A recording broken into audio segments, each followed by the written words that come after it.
ఖమ్మం జిల్లా కాంగ్రెస్ పార్టీలో విషాదం చోటు చేసుకుంది. సీనియర్ కాంగ్రెస్ నాయకులు మాజీ డీసీసీ ప్రెసిడెంట్ అయినటువంటి జావేద్ గారు ఈరోజు అకాల మరణం చెందారు. ఖమ్మం నుంచి హైదరాబాద్ వస్తున్నటువంటి క్రమంలో సూర్యాపేట దగ్గరలో ఒక కారు యాక్సిడెంట్లో మృతి చెందినట్టుగా వివరాలు వచ్చాయి. అయితే దానికి సంబంధించి ఖమ్మం నుంచి వడ్డబోయ నరసింహారావు గారు సీనియర్ కాంగ్రెస్ నాయకులు వారి స్పందన తెలియజేశారు. నమస్తే అండి నరసింహారావు గారు. సార్ నమస్కారం సార్. నమస్తే. ఏమిటండి చాలా విచారకరం జావేద్ గారు మరణం, అకాల మరణం. నిజంగా ఇది ఏ విధంగా జరిగిందండి? చాలా విషాదకరమైన సంఘటన సార్. నిన్న ఖమ్మంలో పిసిసి ప్రెసిడెంట్ శ్రీ మహేష్ కుమార్ గారి యొక్క ప్రోగ్రాం ఉంది ఖమ్మంలో. నిన్న ఖమ్మం జిల్లా కాంగ్రెస్ కమిటీ అధ్యక్షుడు శ్రీ నూతి సత్యనారాయణ గారి యొక్క ఆధ్వర్యంలో జిల్లా కమిటీని మరియు ఇటీవల నాగల దీపక్ చౌదరి గారు ఖమ్మం సిటీ ప్రెసిడెంట్గా నియమితులయ్యారు. ఆ రెండు కమిటీల యొక్క ప్రమాణ స్వీకార కార్యక్రమానికి నిన్న పొంగులేటి శ్రీనివాస్ రెడ్డి గారు, మల్లు భట్టి గారు, పిసిసి ప్రెసిడెంట్ మహేష్ కుమార్ గారు వచ్చినారు. అట్టి కార్యక్రమంలో పార్టిసిపేట్ చేయడానికి శ్రీ జావేద్ గారు కూడా హైదరాబాద్ నుంచి బయలుదేరి వచ్చినారు నేను ప్రోగ్రామ్ యాక్చువల్గా. సో ఈరోజు యాక్చువల్లీ మళ్ళీ ఖమ్మంలో కొంచెం ప్రోగ్రామ్స్ కూడా ఉండే ఖమ్మం జిల్లా వ్యాప్తంగా. ఆ కార్యక్రమంలో పాల్గొనవలసి ఉండే, కానీ ఏదో హైదరాబాద్లో పని నిమిత్తం అని చెప్పేసి అని వారు హైదరాబాద్ బయలుదేరారు ఈరోజు మధ్యాహ్నం పూట. ఆ మధ్యాహ్నం పూట సార్ ఖమ్మం నుంచి హైదరాబాద్ వస్తున్న ఒక మార్గ మధ్యంలో ఖమ్మం టు సూర్యాపేట వేసిన ఒక కొత్త రోడ్డు ఏదైతే ఉన్నదో ఆ రోడ్డు నుంచి, అంటే ఇక హైదరాబాద్ రోడ్డు ఎక్కక ముందే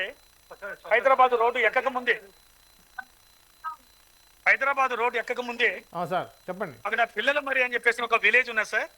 ఆ పిల్లల మరి విలేజ్ దగ్గర ఈ రోజు డ్రైవర్ రాకపోవటం వల్ల తనే సెల్ఫ్ డ్రైవింగ్ చేసుకుంటూ వచ్చేసేసి అక్కడ డివైడర్ కి తగిలినట్టుగా మాకు సమాచారం ఉన్నది సార్.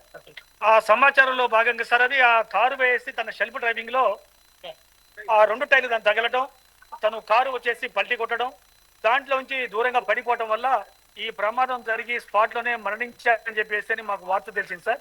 ఈ వార్త తెలియగానే ఎమ్మటే ఊటావుటిన ఖమ్మం కాంగ్రెస్ పార్టీ శ్రేణులు అందరూ కూడా సూర్యాపేటకి చేరుకున్నారు. ఆ టైంలో సార్ మంత్రి శ్రీ పొంగులేటి శ్రీనివాస్ రెడ్డి గారు, మల్లు భట్టి గారు ఇద్దరు కూడా కల్లూరు ప్రాంతంలో పర్యటనలో ఉన్నారు. వాళ్ళు ఎమ్మటే అక్కడ సూర్యాపేటలో ఉన్నటువంటి డాక్టర్స్ తోటి అటు ఉన్నటువంటి అఫీసర్స్ తోటి మొత్తం మాట్లాడి ఎప్పటికప్పుడు మానిటరింగ్ చేశారు. జస్ట్ ఇప్పుడు మీతో మాట్లాడుతున్న ఈ టైంలోనే జస్ట్ ఓన్లీ కొన్ని నిమిషాల్లోనే ఇప్పుడే సార్ జావేద్ గారి యొక్క బాడీ ఇప్పుడే వారి ఇంటికి చేరుకుంది ఖమ్మంలోని రెడ్డి హిల్స్ నివాసానికి. ఇది చాలా బాధాకరమైన విషయం సార్. తను గతంలో సుమారుగా 7 సంవత్సరాల పాటు ఖమ్మం నగర అధ్యక్షులుగా ఉన్నారు. దానితో పాటు అంతకంటే ముందు 2008 నుంచి ఇక్కడ సేవాదళ అధ్యక్షులుగా కూడా ఖమ్మం జిల్లా సేవాదళ అధ్యక్షులుగా పనిచేశారు. సేవాదళ అధ్యక్షులుగా ఆ సందర్భంలో కానివ్వండి, మొన్న సిటీ ప్రెసిడెంట్గా ఉన్న సందర్భంలో 60 డివిజన్లలో కూడా మొత్తం అన్ని కమిటీలు వేయటమే కాకుండా మొన్న తుమ్మల నాగేశ్వరరావు గారు పోటీ చేసినప్పుడు వారి యొక్క గెలుపు కోసం కూడా అహర్నిశలు మొత్తం కృషి చేశారు. ఇటు ఖమ్మం టౌన్లో కానివ్వండి, రణోపాలెం మండలంలో కానివ్వండి, పార్టీని అభివృద్ధి చేయడం కోసం అన్ని రకాల శ్రమకు వచ్చి ఇటు ఆర్థికంగా ఇటు పార్టీ పరంగా అన్ని రకాలుగా శ్రమకు వచ్చి ఇవాళ కాంగ్రెస్ పార్టీ ప్రభుత్వం అధికారులకు వచ్చినటువంటి 2 సంవత్సరాల పరిపాలన పీరియడ్ లో రేపో మాపో వారికి ఏదైనా ఒక కార్పొరేషన్ చైర్మన్ కానీ లేదా ఏదైనా చైర్మన్ వస్తుందని చెప్పేసి మీ అందరం కూడా ఆశావాలుగా ఉన్నాం. దురదృష్టవశాత్తు ఇప్పుడే ఈ సంఘటన జరిగింది. ఇది చాలా బాధాకరం. ఇక్కడ ఉన్నటువంటి పార్టీ శ్రేణులు, అభిమానులు, కార్యకర్తలు అందరూ కూడా శోకంలో మునిగిపోయారు. చాలా బాధాకరమైన విషయం సార్ ఇది. నరసింహరావు గారు, అయితే ఇప్పుడు అక్కడ సంఘటన స్థలాన్ని మనకు వీడియోస్ అవి వచ్చాయి. పరిశీలించినప్పుడు ఏంటంటే ఆ కారు ఉన్న ప్లేస్ను ఆ డెడ్ బాడీకి చాలా గ్యాప్ ఉంది. చాలా మంది ఒక అనుమానం వ్యక్తం చేస్తున్నారు, ఏంటి ఇక్కడ కారు ఉండటం ఏంటి, అంత దూరంలో ఆ డెడ్ బాడీ ఉండటం ఏంటి అంటున్నారు. దాన్ని మనం ఇంకో కోణంలో ఏమైనా చూసే అవకాశం ఉందా? అతనికి ఏమన్నా శత్రువులు ఉన్నారా? లేదు సార్, చాలా మృదు స్వభావి సార్. ఎవరు కూడా ఆయనకి శత్రువులు లేరు. ఇంతకుముందు గతంలో మంచి రిలేషన్ వ్యాపారం చేసుకుంటూ ఉండేది.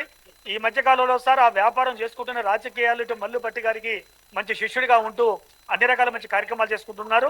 తనకి ఎవరు కూడా శత్రువులు, ఇటు వ్యాపార పరంగా కానివ్వండి, రాజకీయంగా కానివ్వండి, ఎవరు కూడా శత్రువులు లేరు సార్. చాలా సౌమ్యుడు. పేరుకి అతను ముస్లిం అనే కానీ సార్ అన్ని కులాలతోటి అన్ని మతాలతోటి చాలా సౌమ్యంగా ఉంటూ అందరి ఒక నోట్లో నాలుకలా ఉన్నటువంటి జావేద్ గారికి ఈ రోజు ఈ విధంగా జరిగిపోవడం అనేది చాలా బాధాకరం సార్. వాస్తవంగా సంఘటన గట్ట చూసినట్టయితే నిజంగా ఈ రోజు డ్రైవర్ గారి గట్ట వచ్చినట్టయితే ఈ సంఘటన జరిగేది కాదు. లేదా ఈ రోజు ఉదయం పూట 9:30కి వాస్తవంగా ఈ రోజు ప్రైమరీ హెల్త్ సెంటర్స్ ఇనాగ్రేషన్ ఉన్నాయి. ఎక్కడ సార్? కల్లూరు, పెనుపల్లి, సత్తుపల్లి ప్రాంతాలలో వాస్తవంగా వారు మల్లు పట్టి గారితో కూడా ప్రయాణం చేయాల్సి ఉండే, కానీ హైదరాబాద్లో ఏదో పని ఉండే కార్యక్రమం మీద వారు ఇక్కడ మధ్యాహ్నం కూడా భోజనం చేసి ఇక నుంచి హైదరాబాద్ బయలుదేరేసి డ్రైవర్ రాకపోయినా కూడా తనకి డ్రైవింగ్ మీద కూడా మంచి నైపుణ్యం ఉన్నది సార్. ఆ నమ్మకంతో వారు డ్రైవింగ్ చేసుకుంటూ సెల్ఫ్ డ్రైవింగ్ చేసుకుంటూ వస్తున్నారు. దురదృష్టవశాత్తు ఈ సంఘటన జరిగింది సార్. ఇది ఆ వాహనం ఏం వాహనం అండి? బొలోరోనా ఏంటది? బెలోనా, మారుతి బెలోనా? కాదు సార్, వాహనం వచ్చేసి సార్ ఈ మధ్యకాలం ఒక సంవత్సరం ఇంతకుముందు సార్ తనకి ఫార్చునర్ ఉండే సార్. దాని ఈ మధ్య దాని వెహికల్ మొత్తం అమ్మేసేసి టాటా హ్యారియర్ తీసుకున్నారని చెప్పేసి తెలిసింది సార్. 8 నెలలు 9 నెలలు సార్ వెహికల్ తీసుకొని కూడా కొత్త వెహికల్ ఇది. Okay okay. అయితే ఇంకొక విషయం, మీకు సమాచారం ఎప్పుడైందండి? ఆయన సింగిల్గా అతను ఒకటే డ్రైవింగ్ చేస్తున్నాం అని చెప్పారు. మీకు సమాచారం ఎలా అందింది సార్? సుమారుగా నాకు సమాచారం సార్ కరెక్ట్ నాకు 3 గంటలకి మా కజిన్ మా తమ్ముడు ఫోన్ చేశాడు సార్. వాస్తవంగా నాకు ఓకే ఫోన్ చేసి అన్నయ్య తెలిసిందా అని చెప్పేసి అడుగున్నారు. ఏంట్రా అని చెప్పేసి అంటే ఏదో జావేద్ గారు ఈ విధంగా జరిగిపోయింది అని చెప్పేసి చెప్పున్నారు సార్. అంటే జావేద్ గారు అంతర్దృష్టిలో జావేద్ గారికి city president Congress party leader sir. వాళ్ళ మాంగారు 2005లో మున్సిపల్ కౌన్సిలర్.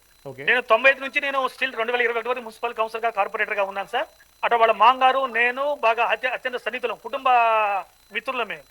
జావేద్ గారు నన్ను పేరు పెట్టి పిలవడు సార్, నేను జావేద్ గారిని పేరు పెట్టి పిలవను. నన్ను ఏం మాంగారు అంటాడు, నేను అల్లుడు అని చెప్పేసి అంటాను సార్. ఆయనతో పాటు సార్ ఇంకా 4 అల్లుళ్ళు ఉన్నారు. ఇంకా వాళ్ళందరూ కూడా నన్ను మాంగారు అని పిలుస్తారు. లాస్ట్ ఒక 4-5 ఇయర్స్ బ్యాక్ వాయుదృష్ణ గారు జరిగిపోయారు. వాళ్ళ అత్తగారు కూడా లాస్ట్ 2-3 ఇయర్స్ బ్యాక్ చనిపోయి ఉన్నారు సార్. ఈ లోపు మళ్ళీ ఆ కుటుంబానికి కూడా అన్ని విధాలుగా చేతోడు వాదడుగా ఉన్నారు జావేద్ గారు. దురదృష్టవశాత్తు ఈ రోజు తగ్గిపోవడం సార్. ఇటు కాంగ్రెస్ పార్టీకే కాకుండా మాకే కాకుండా కుటుంబానికి కూడా తీరని అన్యాయం జరిగింది సార్ ఇది. ఓకే, అంటే ఇప్పుడు అక్కడ ఆయన సోలోగా డ్రైవింగ్ చేస్తూ సెల్ఫ్ డ్రైవింగ్ లో వెళ్తున్నారు అన్నారు కదా.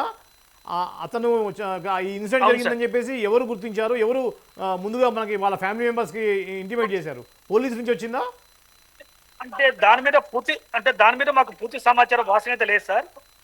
అట్లా ఎందుకంటే సెల్ఫ్ డ్రైవింగ్ సింగిల్ గా ఉన్నాడు కాబట్టి సార్ వెహికల్ మొత్తం పక్కన దాంట్లో బయట పడిపోయింది. ఉన్న వాళ్ళు ఎవరు చూసారు సార్. తన దగ్గర నెంబర్ ప్రకారం ఏమో కానీ సార్ మాజీ జిల్లా ప్రెసిడెంట్ గారికి ఫోన్ వచ్చింది. వాళ్ళు కల్లూరులో ఉన్నారు సార్.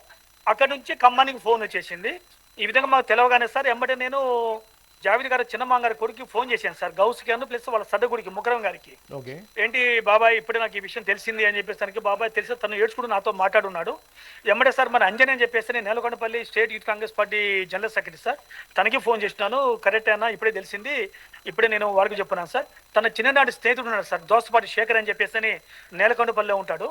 తను కూడా ఫోన్ చేశాను సార్. నేను ఫోన్ చేసి ఇప్పుడే తెలిసిందన్నా బాధకరమైన వార్త అన్న అంటే ఇక పూర్తి సమాచారం ఎలా జరిగింది, మనోడు పోయి ఏమైనా గుద్దాడా లేకపోతే ఎవరైనా వచ్చి గుద్దిరా అని చెప్పేసి అడిగితే ఇంకా పూర్తి సమాచారం తెలియదని చెప్పున్నారు సార్. ఒక 1/2 అవర్ 1 అవర్ తర్వాత మాకు ఈ పూర్తి సమాచారం తెలిసింది.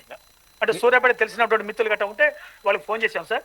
వాళ్ళకి ఫోన్ చేస్తే ఇట్లా డివైడర్కి తగిలేసి కారు పల్టీ కొట్టింది. దాంట్లో నుంచి తను దూరంగా ఎగిరిపడ్డారు. స్పాట్లో ఈ విధంగా జరిగిపోయారని చెప్పేసి మాకు తెలిసింది సార్. జావేద్ గారు వారి కుటుంబ నేపథ్యం, కుటుంబంలో ఏంటండి, భార్య పిల్లలు ఏంటి ఆ వివరాలు? సార్ తనకు భార్యను 2 ఆడపిల్లలు ఉన్నారు సార్. పాపని కూడా మంచి చదివించడం కోసం చెప్పేసి ఈ మధ్యనే ఖమ్మం నుంచి కూడా హైదరాబాద్ కూడా మకాం మార్చున్నారు. పాప కూడా సార్ మెడిసిన్ ఫైనల్ ఇయర్ లేకపోతే ఈ సంవత్సరం ఫైనల్ ఇయర్ అయిపోయినట్టుంది సార్. రెండో పాప కొంచెం ఇంజనీరింగ్ చదువుని చెప్పేసి విన్నాను సార్. ఆ మధ్య నాకు చెప్పున్నారు మాంగారు ఇలా సంగతి చెప్పున్నారు సార్. ఒక 10-15 డేస్ బాగా కూడా కొంచెం పార్టీ కార్యక్రమాలు పార్టీలో ఏ విధంగా స్ట్రెంథెన్ చేయాలని కూడా ఒక 10 డేస్ బ్యాక్ కూడా నాతో మాట్లాడున్నారు. యాక్చువల్లీ సార్ ఈ రోజు కూడా ఈవినింగ్ నేను మాట్లాడవలసి ఉండే. వాస్తవంగా నేను అనుకున్నానంటే సార్ బట్టి సార్ ఊళ్ళోనే ఉన్నారు కాబట్టి బట్టి గారు ప్రోగ్రాంలో ఉంటారు కాబట్టి ఈరోజు నైట్ ఫోన్ చేసి మాట్లాడదాం అనుకున్నాను సార్. కానీ తను ఇక ఉదయం కూడా ఆ ప్రోగ్రాం అందుకోలేకపోవడం, తను ఎమ్మటి హైదరాబాద్లో పని ఉండటం వల్ల ఎమ్మటి తను రిటర్న్ కావడం వల్ల ఇక దురదృష్టకరంగా ఈ సంఘటన జరిగింది సార్. అయితే గతంలో నేను జావేద్ గారితో మాట్లాడినప్పుడు ఆయన కొత్త వాళ్ళు పార్టీలో రావడం వల్ల పాత వాళ్ళు కార్యకర్తలు కొంత నొచ్చుకున్నారు అనేటువంటి అభిప్రాయం వ్యక్తం చేశారు. పార్టీలో ఆయన ఎలా ఉండేవారండి? సార్ పార్టీలో సార్ అందరితోటి కలుపుగోలుగా ఉండేవారు సార్. ఈ రోజు ఈ ఖమ్మం నియోజకవర్గంలో సార్ గత ప్రభుత్వం అధికారంలో ఉన్నప్పుడు పార్టీ కార్యక్రమాలు చేయాలన్నా కూడా చాలా ఇబ్బంది పడే పరిస్థితి, ధర్నాలు చేసే పరిస్థితి లేదు, ఆందోళన పరిస్థితి చేసే పరిస్థితి లేదు, పార్టీ కార్యక్రమాలు కూడా చేసే పరిస్థితి లేదు. అటువంటి పరిస్థితుల్లో కూడా సార్ జావేద్ గారు మొక్కబోని ధైర్యంతో ముందడుగు వేసి ఇటు రంగనాథపాలెం మండలంలో కానీ ఖమ్మంలో ఉన్నటువంటి 60 డివిజన్లలో కానీ సార్ అన్ని రకాలుగా కమిటీలు, ఎస్సీసీఎల్ కమిటీలు, ఎస్టీసీఎల్ కమిటీలు, మహిళా కమిటీలు, కాంగ్రెస్ పార్టీ కమిటీలు అన్ని డివిజన్ ప్రెసిడెంట్లు మొత్తం వేసేసి పార్టీ బలోపేతానికి చాలా కృషి చేశారు. దాంతోపాటు రంగనాథపాలెం మండలంలో కూడా పార్టీ బలోపేతానికి చాలా కృషి చేశారు సార్. ఈ యొక్క మొన్న జరిగిన 9 గెలుపులో కూడా జావేద్ గారి చాలా కీలక పాత్ర సార్. పార్టీ యొక్క నాయకులతో కూడా చాలా కీలక పాత్ర.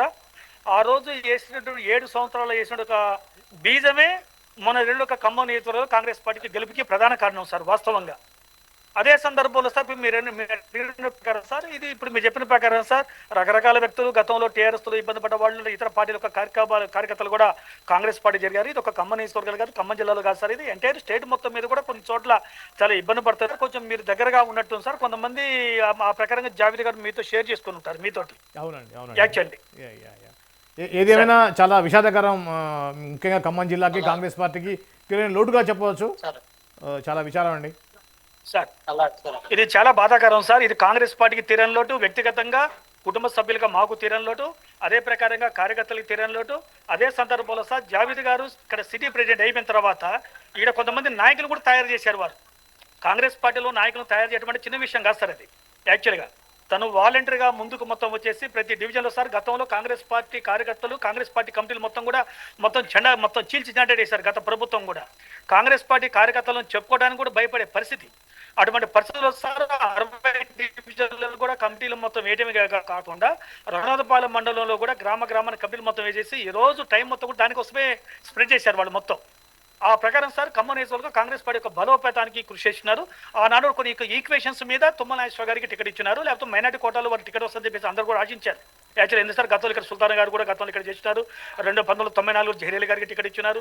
అదే ప్రకారంగా 99 సుల్తాన్ గారికి టికెట్ ఇచ్చారు. 2004లో సుల్తాన్ గారికి టికెట్ ఇచ్చారు. 2009 కూడా సుల్తాన్ గారికి టికెట్ ఇచ్చినారు. ఒక 2004లో 2018లోనే ఈ విధంగా జరిగిపోయింది సార్. 2018 కూడా ఏలియన్స్లో నామా గారు ఇచ్చేసినారు. యాక్చువల్గా మైనార్టీ కూడా ఇక్కడ కొంచెం మైనార్టీ కూడా ఎక్కువ కూడా ఉన్నారు కాబట్టి తప్పనిసరిగా కాంగ్రెస్ పార్టీ మైనార్టీకి ఇంపార్టెన్స్ ఇస్తుంది కాబట్టి తప్పనిసరిగా కాంగ్రెస్ పార్టీ జావేద్ గారికి టికెట్ ఇస్తారని చెప్పి చాలా మంది కూడా ఆశావాళ్ళు అందరూ ఎదురు చూశారు సార్.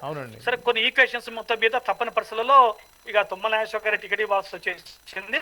ఆనాడు చేసిన ఒక కార్యక్రమాలు ఏవైతే ఉన్నాయో సార్ ఆ కార్యక్రమాలు మొత్తం కూడా ఈరోజు కాంగ్రెస్ పార్టీ గెలుపుకి పూర్తిగా దోహదపడ్డాయి ఖమ్మం నియోజకవర్గం. అవునండి. అయితే ఒక ఎమ్మెల్యే స్థాయి వ్యక్తికి ఇలా జరగడం చాలా విచారకరం. అయితే ఇప్పుడు ఈ యొక్క తదుపరి కార్యక్రమాలకి కాంగ్రెస్ నాయకులు ఎవరైనా వస్తున్నట్టుగా సమాచారం ఉందండి ఖమ్మం? ఇప్పుడు అందరు వచ్చేసారు సార్. ఇక్కడే మన ఇప్పుడు తుమ్మల నాగేశ్వర గారి తనయుడు శ్రీ యుగంధర్ గారు ఇక్కడే ఉన్నారు సార్. ఖమ్మం నగరంలో ఉన్నటువంటి 60 డివిజన్లో ఉన్నటువంటి నాయకులందరూ చేరుకున్నారు. ఇప్పుడే సిటీ ప్రెసిడెంట్ నాగల దీపక్ చౌదరి గారు కూడా వచ్చినారు.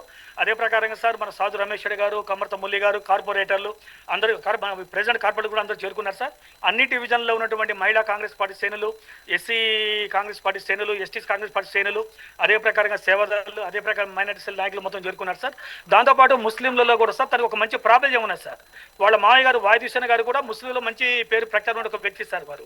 ఆ ప్రకారంగా ఖమ్మం టౌన్ ఉన్నటువంటి ఒక ముస్లింస్ కాకుండా చుట్టుపక్కల ఉన్నటువంటి అన్ని మసీదులు ఉన్న ఒక ముస్లింస్ కూడా మంచి పరిచయాలు ఉండటం వల్ల ఇక్కడ ఉన్నటువంటి ఒక ముస్లిం శ్రేణులు మొత్తం కూడా ఇక్కడ చేరుకున్నారు సార్. ఇక్కడ అంతా బాగా కోలాహలంగా ఉన్నది. అందరూ కూడా మొత్తం బాగా కొంతమంది రోధిస్తా ఉన్నారు.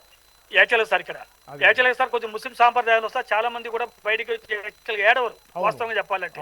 ఇటు ముస్లింలో ఉన్నటువంటి కొంత మహిళలు కానివ్వండి, అదే ప్రకారంగా కాంగ్రెస్ పార్టీ కార్యకర్తలు కానివ్వండి, అదే ప్రకారంగా కుటుంబ సరితులు కానివ్వండి, చాలా మంది కూడా రోధిస్తా ఉన్నారు, చాలా మంది బాధపడతా ఉన్నారు.